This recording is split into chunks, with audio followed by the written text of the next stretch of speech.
মদ্যপ অবস্থায় পথ দুর্ঘটনায় মৃত্যু হলো এক যুবকের। ঘটনাটি ঘটেছে গতকাল মুর্শিদাবাদের বহরমপুর থানার ঝাউখোলায়।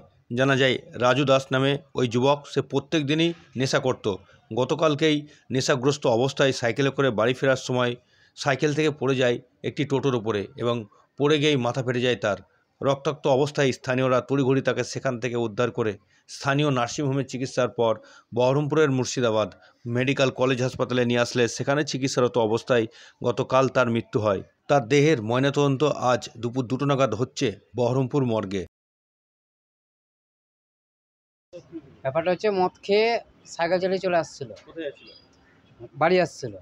ঠিক আছে, বাড়ি আসার সময়তে তখন পড়ে যায়, দিয়ে টোটোতে ধাক্কা লেগে যায়, দিয়ে মাথায় চোট খায়। তো মদ খেয়েছে, ঠিক আছে, সাইকেল চালানোর ওর মানে সাইকেল চালিয়ে যে বাড়ি আসা সেরকম ওর ইয়ে নয়, ঠিক আছে। দিয়ে এবার ইয়েতে আপনার ওই টোটোর উপরে ধাক্কা লেগে যায়, দিয়ে মাথায় চোট লেগে যায়। কোথায় হয়েছিল জায়গাটা? ওটা ঝাউখলার ওখানে, ঝাউখোলা মানে আমাদের এই হতাসাগর থেকে একটুখানি গিয়ে। ঝাউখোলা মানে বহরমপুর থানা। হ্যাঁ, কবে হয়েছিল? আগামীকালকে, মানে গতকাল। কালকে। গতকালকে।